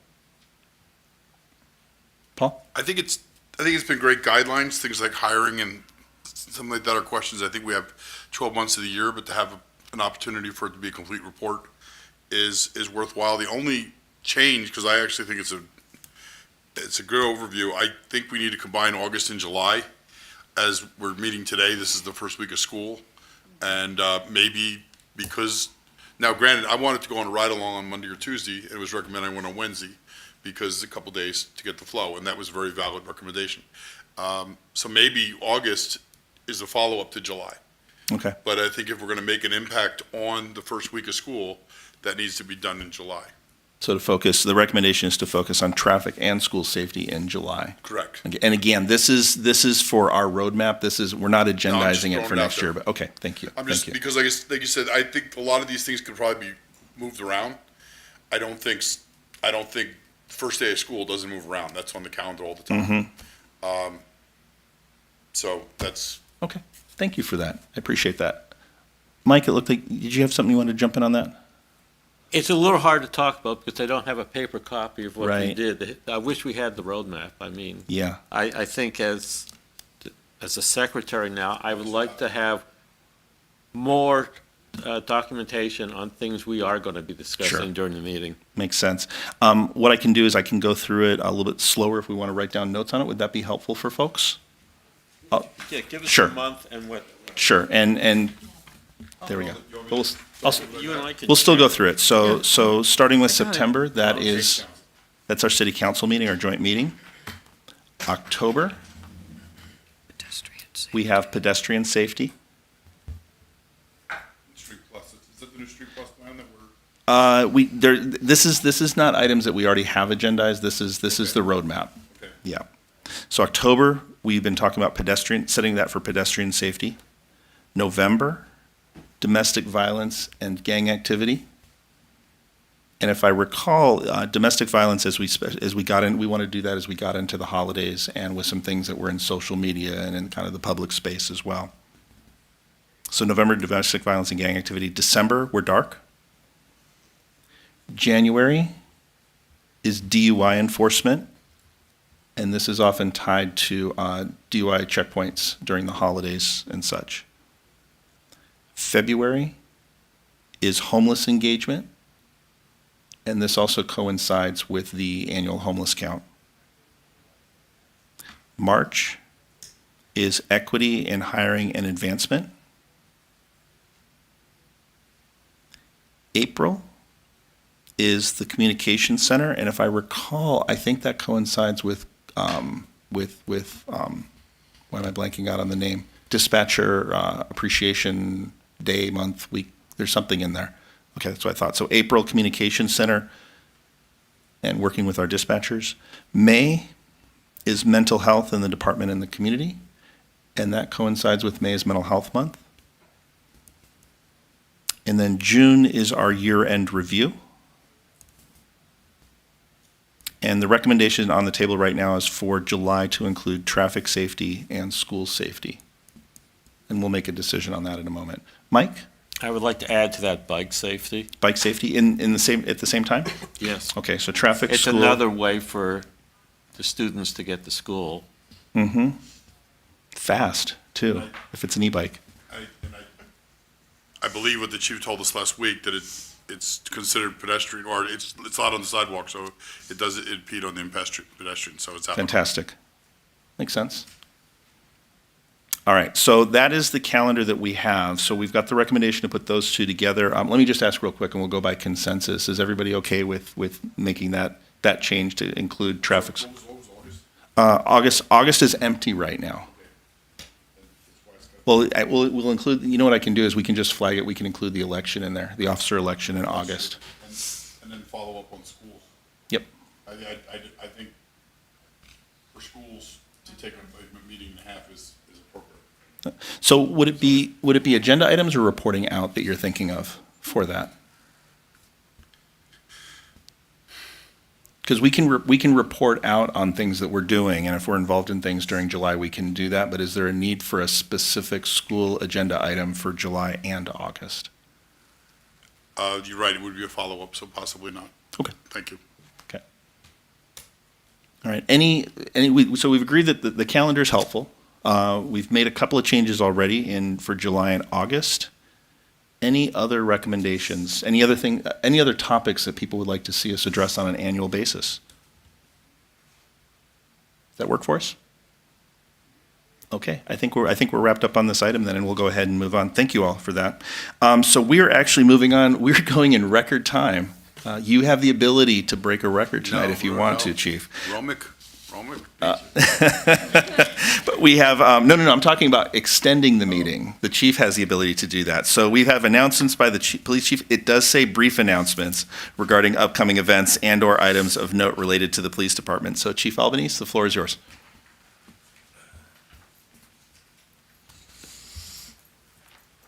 Good evening, Commissioners, and welcome, Ms. Wenzel. Thank you, Welcome. sir. And it will be brief. So first off, I have to acknowledge Sergeant Turner. He did the research on the catalytic converters, found the recent legislation. It wasn't me. He made me look good for the moment. So I thank him for that. So a couple things just to brief you on.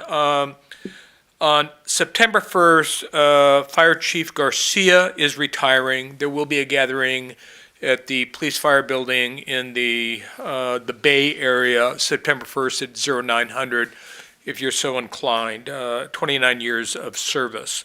On September 14th, there will be a recruit graduation, and that'll be held at the LA County Sheriff's Academy. I will not be attending because I will be meeting with OIR, but Captain Cornelius will be there, and most likely Captain Kremens will attend that event. I think it's been said a dozen times, so I'll make it a baker's dozen. Joint session on the 26th of September. On October 3rd we'll have the pink patch unveiling. So it's the pink wrap, black and white at Rapex. We'll get that information out to you prior to location. We'll also post it on our website.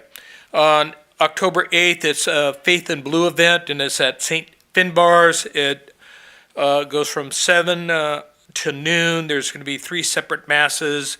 There will be some children there, some activities, and we'll probably have representation from the police department. It'll be our COPS Bureau.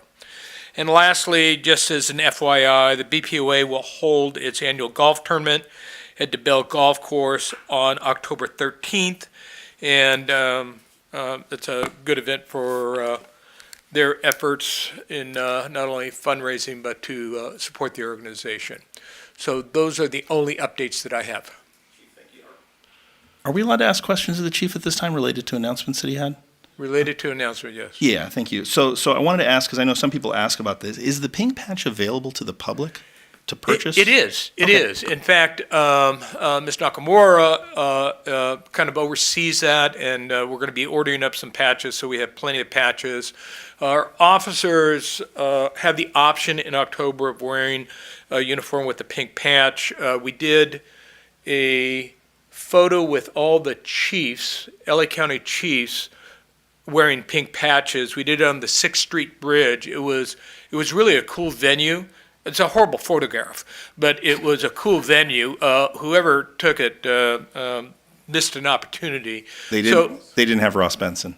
They did not have Ross Benson, and so it's going to be a promotion, an annual event for the month of October. It's Breast Cancer Awareness Month that impacts every family. Great. And you said the Faith in Blue event is at St. Finbar, correct? Right, and that is going to be on October 8th. I think the first mass is at 07. We can get more information out so that we have accurate times. Great, thank you. Romik, you had a question? I did, Chief, 2 questions. So the recruitment graduation, what day was that again? That's going to be September 14th, and I believe it's a Thursday. And is that something that commissioners can attend? Absolutely. Okay. And so here's the deal. It's at 1800, right, Adam? 1800? It's a very difficult venue to get to. We allow 2.5 hours of drive time. Mile-wise, it's not that great of a distance, but it is just a difficult venue to get to. The last 2 times, we've left earlier and earlier and just barely got there on time. Wow. And how many recruits do we have? We believe 2 or 3, because we have another academy coming up, and I'm not sure if it's 2 or 3 or vice versa for the next one. Thank Graduation. For the September 14th, it's either 2 or 3. Then we have another graduation that's either 2 or 3. So I should blame someone for not having the names and numbers, and I did ask for it earlier, and so we got it. We have a total of 5. In the hopper. Yeah. Yes, sir. Thank you. Great. Did I mention how much we appreciate Ms. Nakamura? All right. Any other questions for the chief related to the announcements? It's got to be related to the announcements. Sorry. Would it be appropriate if we all wear pink on October 18th for our commission? I wonder, there were flowers in front of the headquarters about a week ago, near August 1st, and that was in memory of Officer Wilson? I believe so. They put a bouquet on the anniversary of the event. The BPOA always puts out flowers there. Good. We may want to consider adjourning them. Adjourning in the, one more time? Yeah. Say it one more time. In memory of. Oh, adjourning in honor of that. Okay, we'll hold on to that. So, and it was Officer Wilson, right? Okay. Do we have the date of that? Was that August 1st? No, it was just before that. I think the 31st or the 30th. I don't know. Does anybody have that in the house? July 30th. July 30th. Thank you. That's Sergeant Turner again, who gets another save. So One last quick question, Sergeant Turner. What is Officer Wilson's first name? It's going to be, it's the City Marshal Robert L. Norman. He's had to watch July 30th, 1920. So it had to have been before 1911? What year was it? Okay. 1920. Oh, 1920. When is 1921 is when we became a city? Yeah. No, 11 is our city marshal. We were city marshals. All right. Thank you for Boy, that. ask me to leave, please, okay? Because I am just, okay. Any other questions? Thank you. Okay, there you go. All right. So we're moving on to item H, which is introduction of agenda items for future meetings. We have some previously agendized items that we've got on calendar. It's in October, and I'm glad we're doing this, by the way, because we don't get a chance to agendize. This is really important. We don't get a chance to agendize items in September for the October meeting, so we need to do it now in preparation. Thank you for that. So previously agendized we have for October, it's a presentation and debrief by the Traffic Bureau on back-to-school safety efforts and a report out by the School Safety Ad Hoc Subcommittee. Also in October, we have the Street Plus presentation. Two items that we do not, that we've been holding, but we haven't set a date for. One is the update on AB 2147, which is the Freedom to Walk Act. We discussed that a little bit this evening. So that's not on calendar yet. And then the second item is Burbank Police Department and the city's 2035 general plan. I would like to make a quick recommendation, because we've been carrying this over for so long. I can have some conversations outside with the chief and with our liaisons. I'd like to recommend that we remove from the holding place the BPD and the city's 2035 general plan, because we've been carrying this over for probably close to a year and have not put it on a date. So I'd like to just go ahead and remove it from it as an agendized item. Why wouldn't we consider putting it on November? We could, but we haven't yet. So if you're interested, we could. I just thought it was there for a reason. Good. Mike? I'm the one who brought it up, and I was hoping we would get to it before 2036. I would like that too. Now, I think we need to have the discussion because the city is growing, and we would like to see in what way the department is going to grow with the city. So, I mean, it's a very, my expectation is a very high-level discussion. Right. And the 2035 plan is still in existence, and it's very easy to understand. I think there's only like one paragraph in it that's about the police department. I just think that the city is growing, and I think our department should we should have a discussion of how that growth should happen. So let's start there and let's figure out when we want to put that on the agenda. I would like to see November. Okay. With looking at we already two items that I wouldn't want to skimp on in November: domestic violence and gangs. There were two reports last year that I thought were very valuable. DUI on January seems to be kind of a post facto report on what we did over the holidays. So maybe January is the place to put it. You know what I just realized, and this is frustrating because we just did this.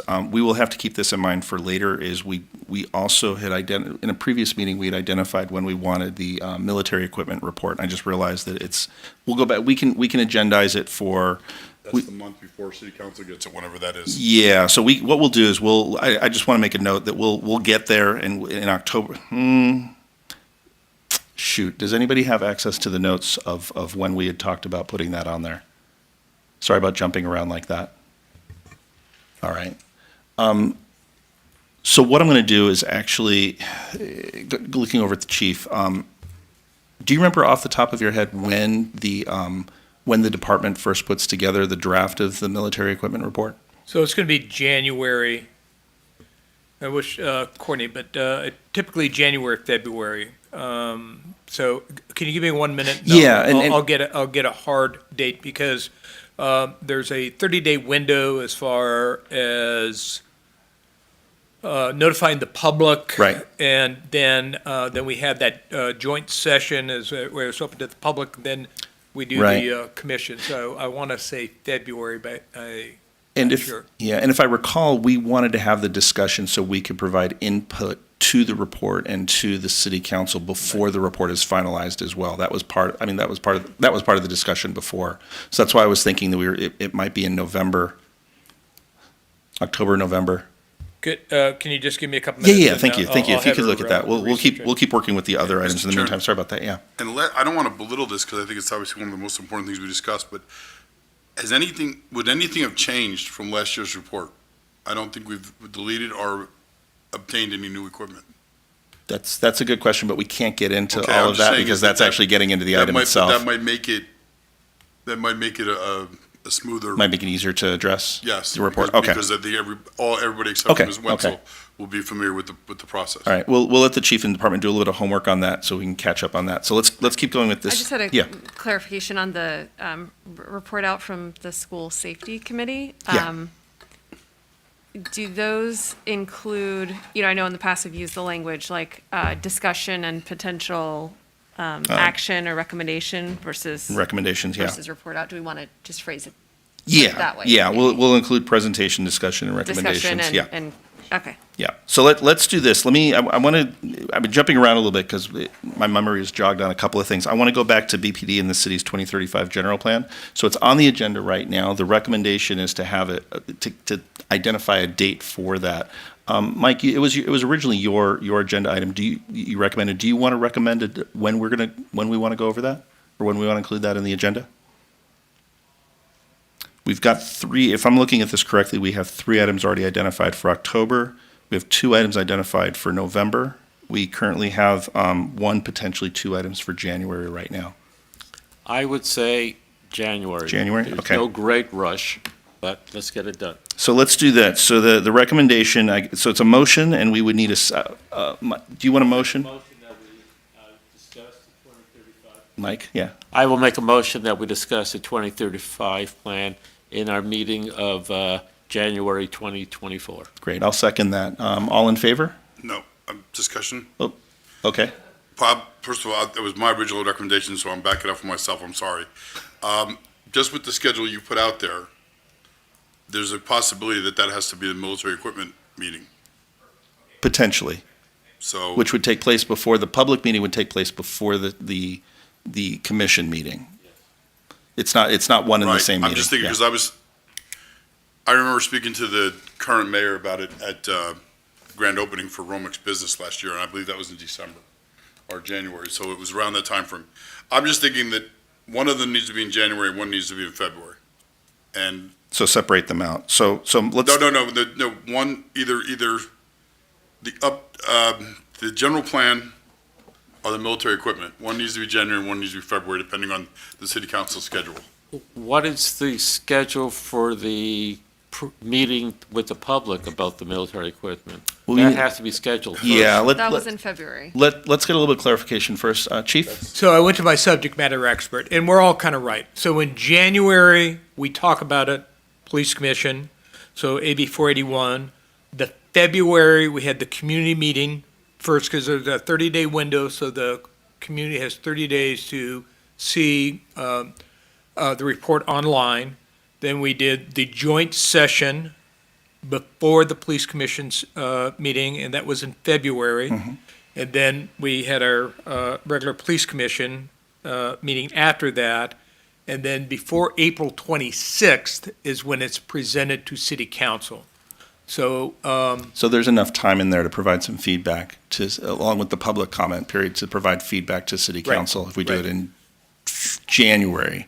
so, Okay. so you were spot on at the beginning. So January is when you have the discussion, and then we try to get the report out so that we have that 30-day window for the community, so that we can have the a community Okay. meeting. And we tried to do it in one night, so it wouldn't be 2 nights, and it may be because of the 30-day window. It has to be posted 30 days before you have the community meeting, so it may be 2 separate sessions. Okay. So we've got, we will have, just to earmark it, we will have military equipment in January. So right now, we're looking at 2 potential items for January right now. So the motion is to add the BPD in the city's 2035 plan to the January agenda as well. So that's the motion. I had seconded. We were having some discussion about it. Is there any other questions about that? We only have one on the agenda in February, so that would be, because we seem to have a pattern of 2s. And if you don't mind, I just think that, I think January's gonna be a long meeting. February's gonna be a long meeting, because it's gonna start early with the Right. public session. Right? But I think that, Well, okay. So we're hearing that you're not in favor, but we're going to take a vote on it in a minute. So any other discussion on BPD and the city's 2035 general plan for January? Okay, so all in favor of agendizing that item for January? Show of hands. We have 6. All opposed? We have one abstention. So 6 in favor, none opposed, one abstention. Thank you all. So that's going to be in January. Yay, we took care of that one. So we also have, so let's do this then. We've got to jump around a little bit. I'd like to make a motion, just to get it in place, I'd like to make a motion that we add the military equipment report to January to coincide and to also include that on the annual calendar, just to get that out of the way for housekeeping purposes. So that's my motion. Second, we'll go Mike. All in. Can we also add the public meeting to Yeah, February? we'll do that in a second as well. We got to take care of each one. So yeah. So we got to do each one. So we've got a motion and a second. All in favor? Aye. Any opposition? It's unanimous.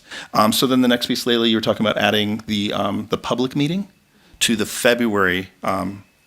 Right, since this isn't our agenda. It's Right. just like, these are items that we're going to Right. consider that month. Okay, so we'll add, so it's to clarify to add the public meeting to the annual military calendar. equipment public Gina, I meeting. apologize. We are jumping around a little bit, but we're just trying to get it organized. Just for clarity, that you're going to facilitate the community meeting. Correct. Because it's not in your governance, it's just, it just makes sense for us. Right.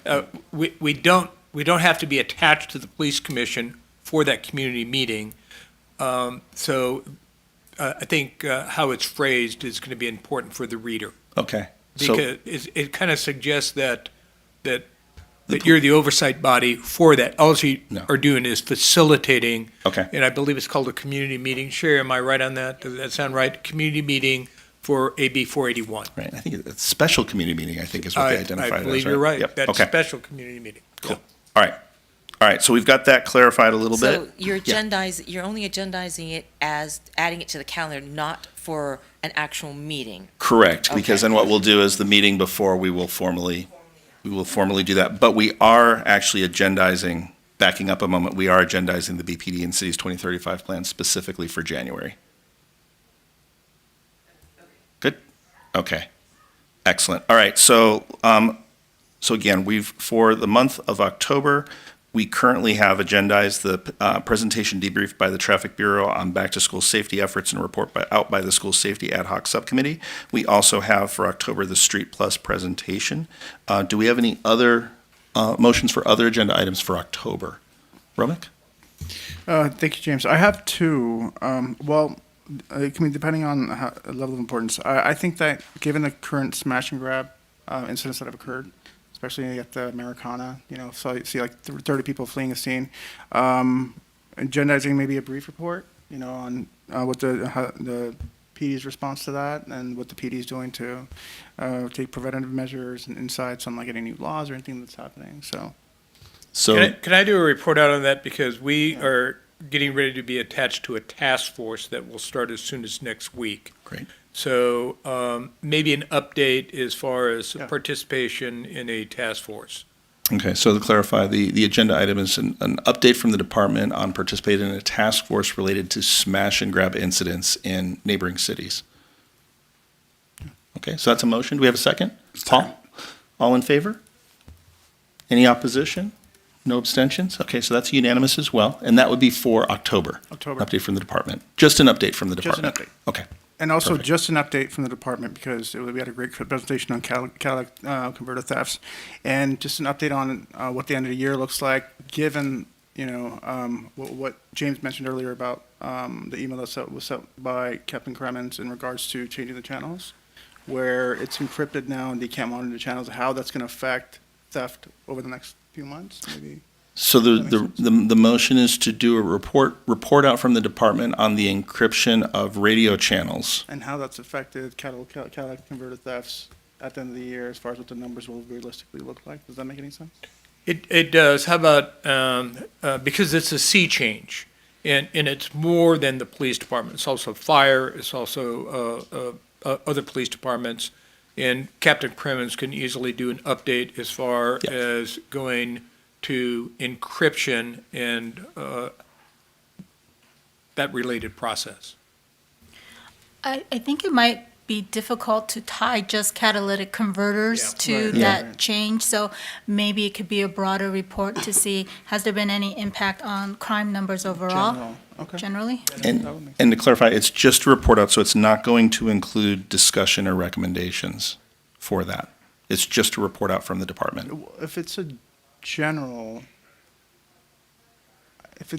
then I think that would be interesting to have a conversation and be able to ask questions on how that's changed Okay. over time. So discussion recommendations as well? Sure. Okay, so it's going to be a presentation, discussion, and recommendations on encrypted radio frequencies being used by law enforcement and fire. City of Just Burbank. wonder, could someone remind me of when that change was made? We'd get that in the presentation. I guess I'm just wondering, has enough time passed to sort of make any type of assessment? Yeah, Is this an appropriate time? It or started should July 1st. Okay. we- Okay, so, Yeah. November. okay. I guess I'm just wondering, does that, I don't know if this is getting too We'll- far afield. we'll give you what we Does it got. make sense to Yeah. do this now or, you know, Like a year from now, or? wait another few months? Well, I it just depends on ask. what the commission wants. Yeah. Certainly, we can have an update on it was done, what was the rationale, and what it looks like moving forward. So let me throw this out there as a possibility because we do have the communications center on the calendar. Do you want to make this an agenda item? Recommend to make this agenda item for October, or do you want to hold this over until April? I mean, I think April would be great, just because it's going to give enough time, like Layla said, to really collect that data. Okay. So the commission's looking out for the departments on the department's behalf, so you don't have to rush to put together another report right away. Excellent. Thank you. Okay, so all in favor of having a report out on the radio frequency changes and how it affects fire and law enforcement, or law enforcement and fire for our April meeting to coincide with the communication center presentation. All in favor? Any opposition? Any abstentions? Okay, so that's unanimous as well. All right, any other agenda item recommendations? Paul? Would it be appropriate to include an update on that task force and smash and grab along with the gang report in November? So I don't know. Literally, this just happened today. So I spoke with Chief Moore. He reached out to us.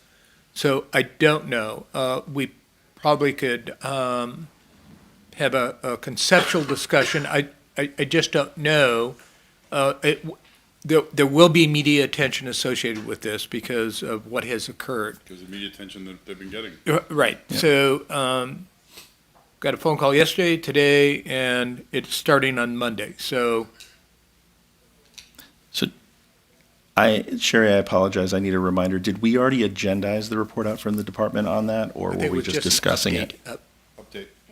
An update. We're just getting an update for October. Okay. Yeah. Okay.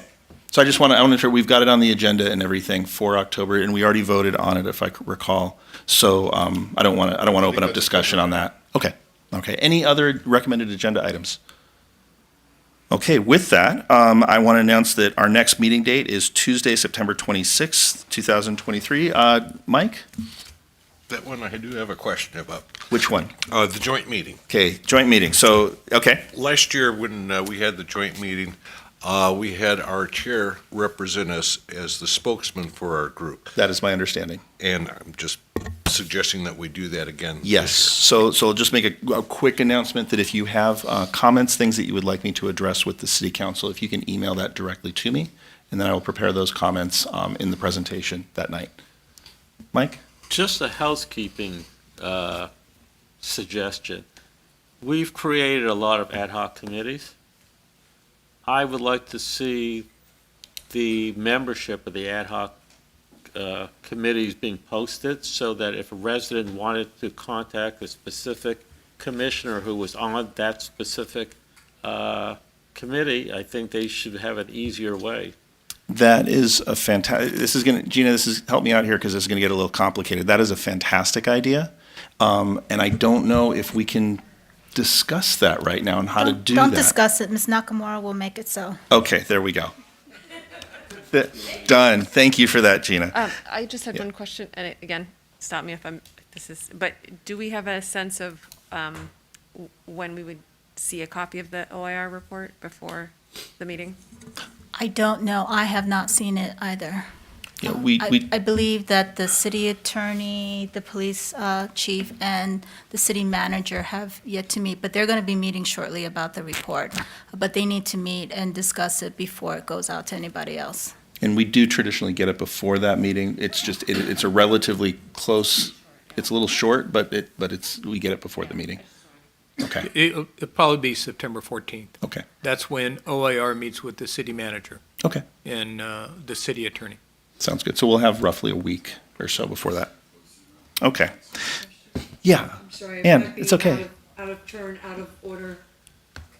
It might be out of turn or out of order. Is there an ongoing ad hoc committee that kind of looks at schools, general school safety? Is there one in place? That's a fantastic question, and there's no ongoing ad hoc committees. Okay. All ad hoc committees have a defined start and end. I would like to So we've got that. So there. So well. Thank you. So there is an ongoing ad hoc committee for that, and what we'll do is I'll work with Ms. Nakamura to get that information out to everybody. There's folks that are assigned right now. I'm not. I'd like to make a motion that we add Ms. Wetzel to the school safety. Can we do that right now, Gina? No, we have to wait. We have to You're wait gonna on be in that. trouble. So we'll. Sorry. Interested in that, and we'll have to hold that for future discussion. Okay. And I'll help you out with that after the meeting as well a little bit. Okay, so with that, our next meeting, it's the joint meeting with the City Council on Tuesday, September 26, 2023, right here, City Council Chamber. The Police Commission will be sitting in the front row, in the front two rows, and that will, again, Tuesday, September 26, 2023.